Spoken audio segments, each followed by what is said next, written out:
PM. If you'd like to ask a question, please raise your hand. Who wants to get us started? Start with Rob. Hi, Chelsea were top of the league. You win on Saturday, albeit for a few hours before Liverpool play. Do you worry other players is there going to be a lot of pressure on them? No. If they do it and they get top? No, I don't think so. First of all, because we try to focus on the game, not on the consequence of the game that can be leader for a few hours. So this is the first reason. And then since we start, I'm trying to convince the player not to just to be focused on the game plan, how we can beat them, how we can do the right things, no more than that. So I don't think that they can get or they can have some pressure about the consequence of the win, because first of all you have to win. Andy? Hi Enzo. I know you touched on it briefly earlier, but just now that you've got no European football until March, it's about trying to keep, you've been kind of lucky. You've got such a strong squad of players, such ambitious players, trying to keep them happy between now and March when you won't have the European football, because obviously the FA Cup won't offer you as many opportunities for games. Is that a dilemma that you're going to have to face for the next 3 months, and how will you approach that? Personally, I'm not worried about the next 3 months. If the player they are up, the only thing I can say that we have many games, and if they do the right things, if they work properly, for sure they all gonna have chance to play games. Difficult though to fit everybody into that plan, because one of the hallmarks of you being here so far has been a very it's looked very distinct. There's been some transition between the two squads, but it's looked quite separate. So this is something you're going to have to manage for the next 12 weeks or so without the European game. For instance, next week we have 3 games, so we continue to play many games. And then in January the FA Cup will start. I don't know. I don't know. The now Sunday is the game, then Wednesday, and game by game we're gonna try to choose the best 11, or the ones that not the best, the one that we think they are the right one for that game, and then we see. And sorry, just briefly, is there? I know it's only been 24 hours, but any updates on the Mudryk situation? Have you been informed when you may get the B sample or anything like that? Is there anything to tell us? Nothing. No.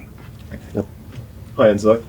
So obviously you're coming up against Everton on Sunday, and obviously over the years Goodison Park doesn't seem to be a very happy hunting ground for Chelsea. Is this something that you read into? Or, very happy, you said? Not a good record. No, that means that Chelsea lost many games there? Yeah. Okay. Is this something you read into, or is it more or less you're just... No, it's something that I didn't know, to be honest. I just realized now, but the same thing they asked me after Brentford game, that Brentford, the end the last 3 years, they always beat us. Hopefully we can go there and beat them. For sure that will be a tough game. But we're going to try to prepare the game in the best way we can, and the target is always the same: prepare the game to win the game, and then we see. But I think Everton Stadium is not tough only for Chelsea. I've been there many times. It's tough for any club, but we're gonna see. Thank you. James? And just on winning and going top, is it also important that you put that little bit of pressure on Liverpool before they play and take that opportunity? I don't know if we win, they take that like pressure. It's more a question for them. We're gonna try to prepare the game, to win the game like always. Then if we win and we put pressure to them, I don't know. Also because in that case they have 2 games in hands, they have 2 less games than us. So I don't think it's pressure for them, but it's more a question for them. I don't know. And injury news? Anyone due back?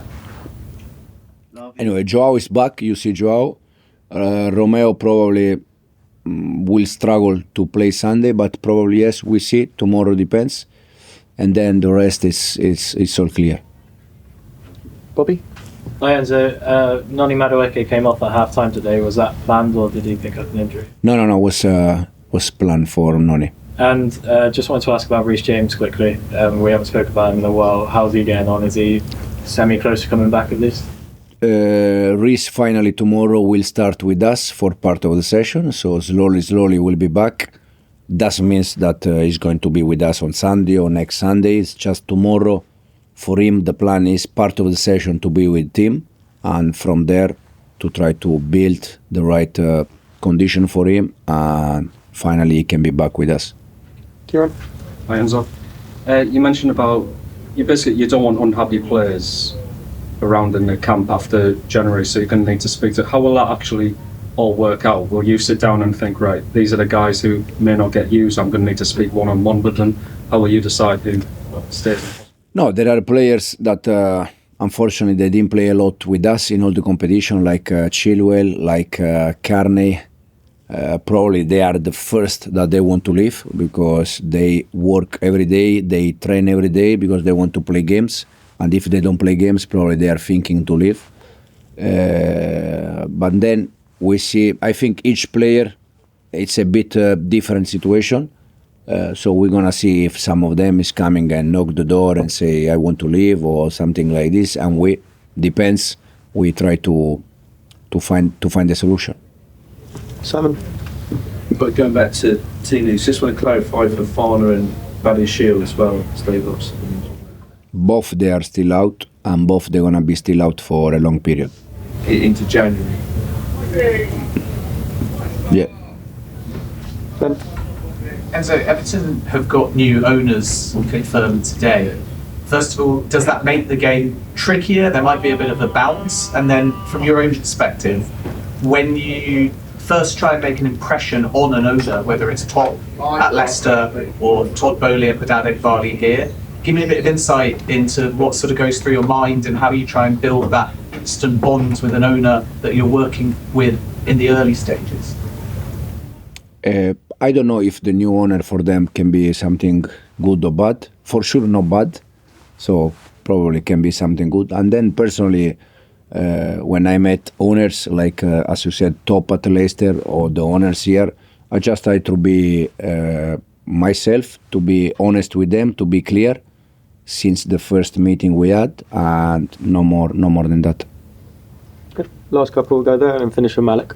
And so you're second in the league. What have you brought to this club since you came here that's got you to second in the league? Is it the way the players have brought you to the way you work? Is it your coaching? Tell me what the success is. No, for sure the players. You can coach them in the way you want, but if they are not open mind or if they don't understand what I require, it's complicated. So first of all them, and then I think it's a bit mix of things. You know, the club, the coaching staff, the players. But it's important that we all share the same vision. That sometimes it's not easy, and probably this is the reason why. And we'll finish with Malik. Just to go back to Marc Guiu, he hasn't played in the Premier League since the first day of the season. Would he be a player in January you might have to look at a loan for, or do you want to keep him there? No, I think with young players like Mark, like Josh, like Ty, for me, the best thing for them is to be with us because they can understand every day the way we want to play. They can grow. We can teach them how we want them to play.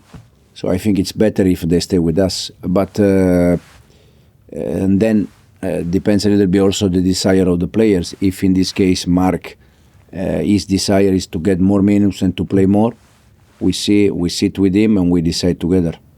Okay, well, thank you everyone. Thank you.